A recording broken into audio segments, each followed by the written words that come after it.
He was appointed Prime Minister in eastern Libya with a mandate to take over Tripoli. But Fathi Bashaga hasn't delivered and has been replaced. So what does this mean for the war-torn, deeply divided country? Is it a prelude to a new round of fighting? This is Inside Story.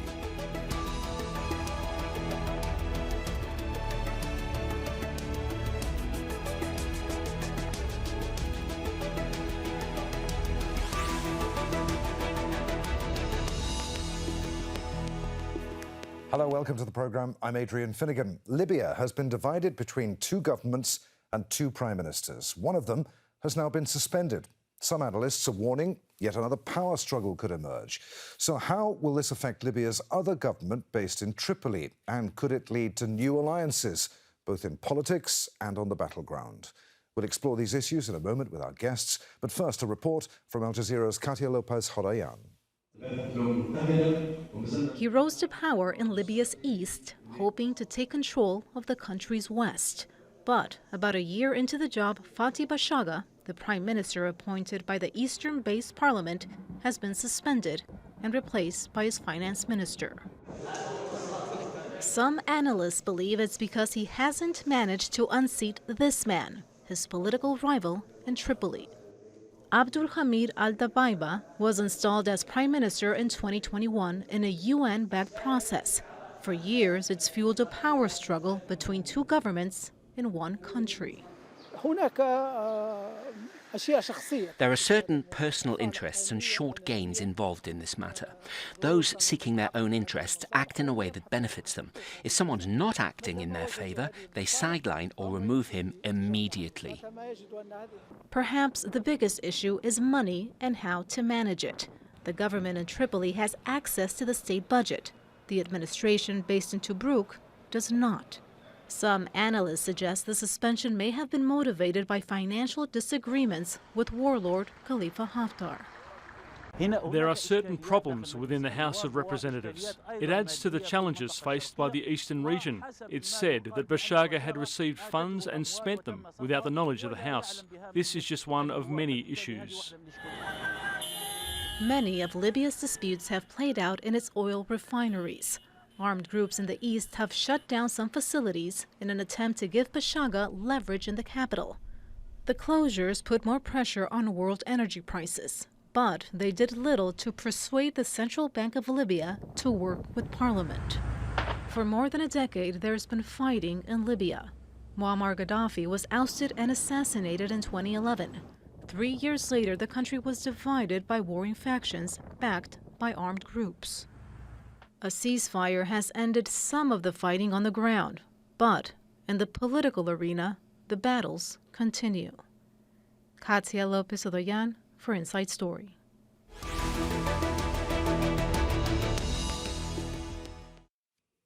Let's bring in our guests then for today's discussion. From Istanbul, we're joined by Anas El Gomati, founder and director of the Sadeq Institute, the first public think tank in Libya. From Tripoli, Mustafa Fetouri, journalist and political commentator on Libya. And in London is Jason Pack, president of Libya-Analysis and author of Libya and the Global Enduring Disorder. Gentlemen, welcome to you all. Anas, let's start with you. What's really behind the removal of Fathi Bashaga? He's not the first to fail to conquer Tripoli. Who's pulling the strings here, the House of Representatives or someone or something else? Well, it's certainly been for a long time someone else, and it's certainly a group now. It's not only just Khalifa Haftar, it's Khalifa Haftar's sons who are behind that power move that brought Khalifa Haftar and Fathi Bashaga together under this parallel administration, the Government of National Stability. It's brought very little stability, as we know. Over the last 12 months, it had 2 or at least 3 failed attempts to capture the capital. Fathi Bashaga's utility has kind of been lost. He was there as a union of quote-unquote strongmen of the East, Khalifa Haftar bringing the strongmen of the West. When that failed and the strongmen of the West, Fathi Bashaga, was unable to capture Tripoli, he kind of lost utility. It became a paper government. And now it's just a kind of a feeble tool of political pressure ahead of what could be likely negotiations with the Government of National Unity in Tripoli to also kind of endeavor on the very same experiment, a union between those in Tripoli and those in Tobruk today. Mustafa, do you agree with what Anas was saying there? Yeah, most of it, except in the sense that it's really very hard to separate Mr. Haftar from the parliament. The man enjoys a quite large support inside the parliament itself, and they are the parliamentarians who voted him as the head of the military years ago in 2014 or 15, I believe. And what I also see is the fact that there is some kind of different approach from the Eastern forces, including the parliament and Mr. Haftar, for the removal, signified by the removal of Mr. Bashaga as a prime minister.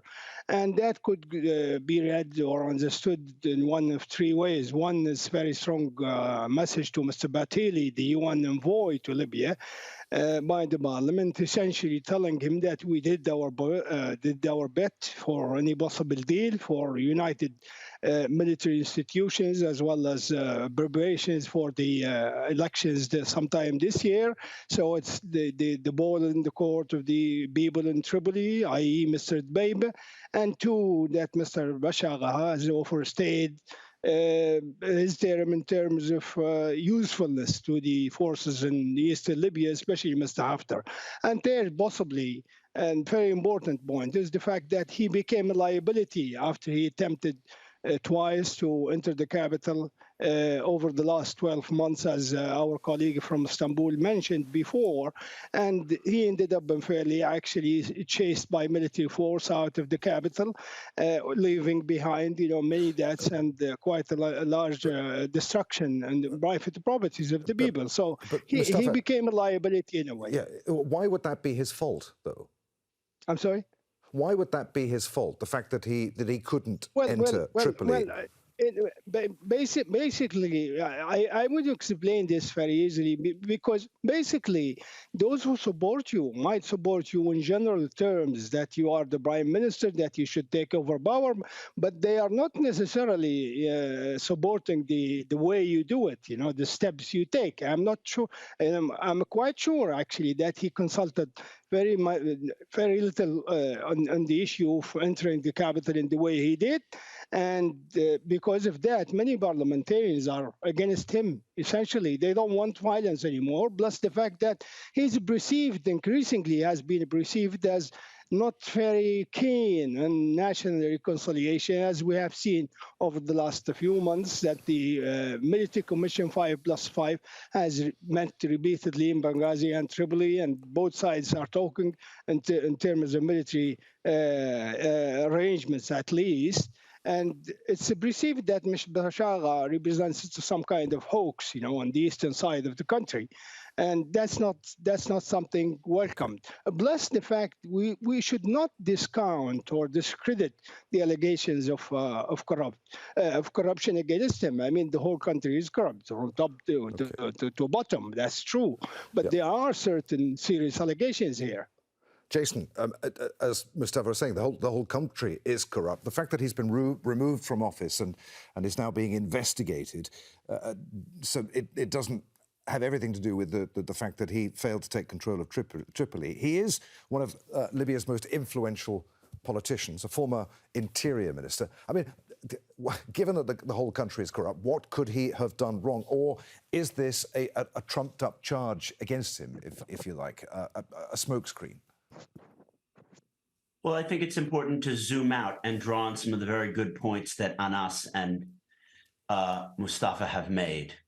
So the reason there was a GNS, a General National Stability Government appointed in the East in early 2022, is the failure of the UN process to culminate in elections in 2021.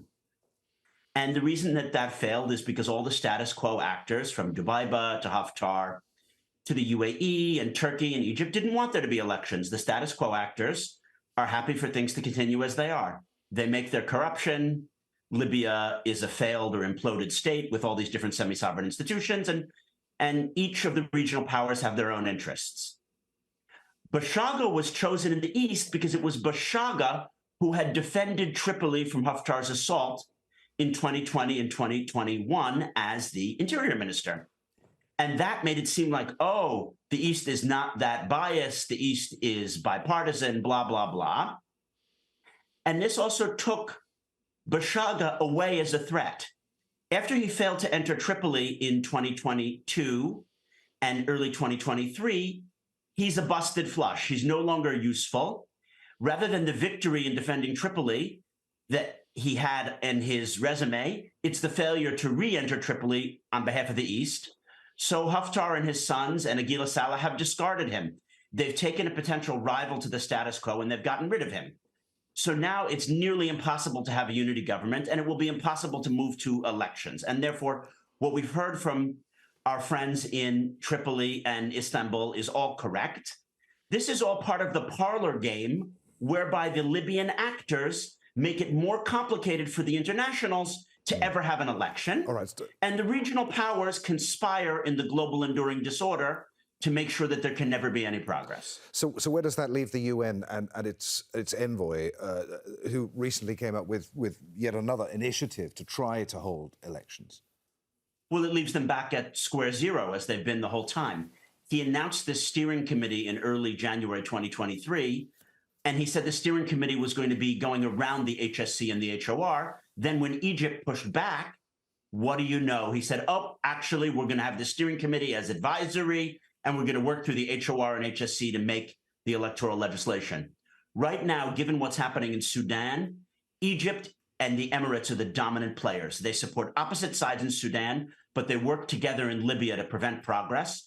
Nothing can go ahead, certainly while the Turkish election is ongoing, without Egypt and the Emirates wanting to secure it. So the Emiratis and the Egyptians are the mediators, and they don't want to see any progress. So we're completely stalled, and the UN and the West has taken their eye off the ball again. Anas, speaking of, let's get back to the corruption issue for a moment. Who's most likely to replace Bashaga in the long term? Is that person any better placed to end the crisis in Libya, or given what Jason was just saying there, it doesn't really matter who is in charge of the Eastern-based government? Well, I certainly believe in that. It doesn't matter who is in charge. Osama Hamad is an unknown to most Libyan people. He is a member of that parliament, I believe.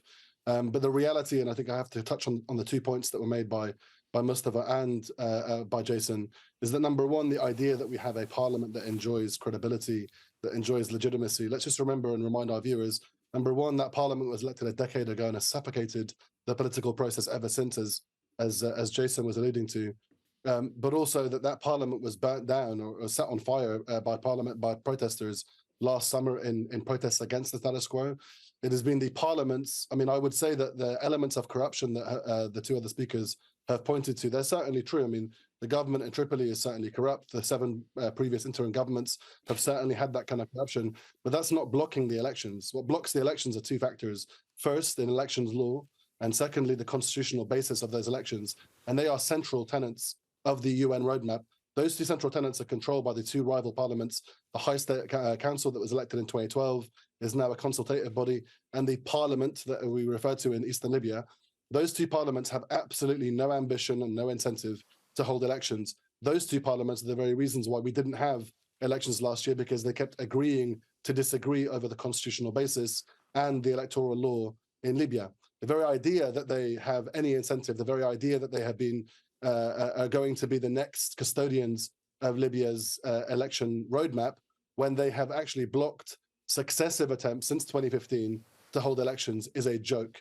And I think that when we have to kind of really kind of toe down and really drill down on the actors that are blocking elections, we should mention that it's those 2 parliaments. I should also end it on this.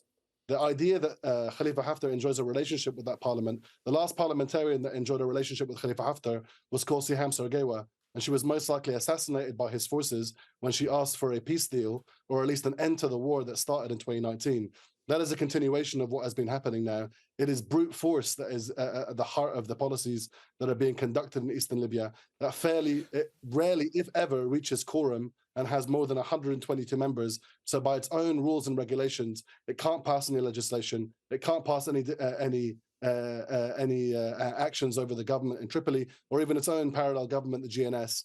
This is just now, like I said before, it's a feeble tool and an instrument of pressure that they're trying to use to force a government in Tripoli with the very same tactics they did with Fathi Bashagha in 2022, the very same tactics they did with the government that was established in 2015, the government of national accord. This is old wine in new bottles. And frankly, many of us that are analysing it, many that are sitting in Libya are just tired of the same old game. Is this, Anas, going to scale into full-blown violence again? Well, I mean, given the fact that when you look at those that are writing the rules of what has happened over the last 7 or 8 years, since the 2014 civil war, individuals like Khalifa Haftar that has been investigated for war crimes was shaking hands with the Prosecutor General of the ICC, Khan, only a few months ago. He still enjoys international relationships with the likes of the Meloni administration in Italy, where he visited only a few weeks ago. He hosted William Burns, the chief of the CIA. So, I mean, all of these discrete relationships give you an idea of the kind of clout that that individual has. The very fact that he has gotten away with repeated power grabs in Tripoli, power grabs and coups that date back to 1969, if we consider that his career is over 54 years, that involves a number of different actors that have, as Jason has alluded to, that give him diplomatic support, like the likes of the UAE and France, and the likes of Russia, the likes of Egypt. This is an individual that embodies and symbolizes the kind of crimes and the kind of erosion of the norms and international norms in Libya, whether it's, putting human bodies in ovens, as we saw in the town of Tarhuna, 60, 70 kilometers away from Tripoli, whether it's importing in duplicate currencies, a fact that has never happened in history, where a sovereign currency, the Libyan currency, was duplicated by Russia, $10 billion worth, was duplicated and sent into the country to fund a war that killed other Libyans, or whether it's bringing in mercenaries from the likes of the UAE, Sudan, Russia, you name it, they were there. I mean, all of those facts give you an idea that the rules of the game have been eroded a long time ago. So if anybody wants to commit violence, it's violence that comes without scrutiny and it comes without penalty. So I always think that we're on the verge of that. But because it's been repeated so many times, I think they're trying to give diplomacy a chance. Most likely they will try to go with another failed experiment, as they did with this GNS, and they'll come up with another acronym that won't work. But by the time that it's failed, there'll be more dead bodies most likely in Tripoli, because that has been the objective of all of the political elite that are unelected, illegitimate, and have far expired their mandate a long, long time ago. Mustafa, just as an aside, Bashaga had his headquarters in Sirte. What of his future now? If these allegations against him come to naught, we've then got power centres in Tripoli, Tobruk, and Sirte. I mean, the country's partitioned 3 ways, isn't it? Well, you could say that, and I would also add the point that Mr. Bashaga, being that hawkish and presenting himself as, capable of mastering some kind of force behind him, namely militias that support him, this kind of tactic, if you like, or representation of the character itself has ended. It's not time for that. Mr. Batiri, at least, supported by the international community, at least in terms of what they are saying publicly, doesn't want to see some kind of hawkish, otherwise, conflicts erupt here and there. But what has happened essentially with Mr. Bashaga, I think, it was, I would term it as, political suicide for him in the first place, actually to accept the idea of becoming prime minister in East Libya, plus the fact that he initiated the process of broaching Haftar instead of broaching the Eastern forces in general. So that was what actually brought him in as a political player, and then nominated him as a selected, agreeable person, if you like, to be the head of the GNS in East Libya. Jason, I want to explore the issue that you touched upon earlier about the external influences that there are in Libya. You mentioned Turkey and Egypt in particular. What happens if President Erdogan isn't re-elected in the runoff? How does that change things? Well, I was very hopeful that President Erdogan might, by some miracle, not be re-elected. Unfortunately, He nearly won 50% in the first round. He got 49%. And therefore, he's almost certain, unless there's another earthquake or some new scandal, to get over the 50% in the runoff. So it's not worth really debating too much because that ship has sailed. And this is because throughout the whole world, incumbency and being famous gives you power. And this is one of the tenets of the enduring disorder. It doesn't matter if you're Trump or Putin or Orban or Erdogan. And of course, populists can lose, as Bolsonaro did. So I'm not just saying that all populists win. But if you're one of these populists, you're in the public eye and you say there are problems, more problems, and you don't fix them. You just run again on only I can fix them. So Trump says, I'm going to build a wall and stop Mexican migrants. He never builds the wall. He then, when he's out of power, complains there are more migrants. So you need to elect him to fix the migrants, but he doesn't actually try to fix the migrants. Jason, are you saying here that Turkey is a malign influence in Libya? Of course. I mean, it's a malign influence throughout the whole region. But I'm explaining neo-populism as it bears on a question like Libya. The Turks and the Egyptians are the same in this. They say, look, we're really invested. We're really working to fix things. Okay. But actually, they're very happy for it just to continue, because then it's a problem on which they can continue to attract domestic support, need the Western players to work with them. What we see in Libya is the enduring disorder globally writ out in a small microcosm, i.e. the regional powers, Turkey, Egypt, UAE, have a major influence. They're the dominant players. And the US, the UK, and the EU are small players. They're not able to order things in Libya. And the regional players are happy for the conflicts to continue so they can be needed to, quote unquote, help solve them, which they're not trying to solve. That's the enduring disorder. Anas, I saw you vigorously disagreeing there. The fact that the actions of the Turkish government, which they took in late 2019, signing the memorandum of understanding and maritime agreements, that is a transactional deal between the Libyan government, or the former Libyan government, and the Turkish administration. It's also not a policy of the AK party. It's not a policy of Erdogan. It's part of the Mavi homeland policy that was developed by Turkey's own Ministry of Defense. It's a long-standing policy that was carved out independently of the political administration itself. But what I would say is that most Libyans themselves would most likely not criticize the intervention that was taken by Turkey. Certainly not the government of national accord, and certainly not the residents of Tripoli that were being absolutely assaulted from left, right, and center by Russian mercenaries, by Emirati drones, by sub-Saharan African mercenaries that were brought in by Hemeti himself. So when it came down to the crunch of what happened on April 4th, 2019, the government of national accord appealed to the UN that brought it into power. And they said, why don't you sanction this actor that is doing this? They failed to sanction him. They asked the European Union. They failed to sanction him. They asked for military support from a number of different countries. They failed to act. They asked Turkey to act, and Turkey was doing what the US, what the United Nations, and what European actors should have done when they had the leverage and the credibility to act at that time. Now, Turkey's intervention came in at a point where it defended the lives of 2 million residents of Tripoli.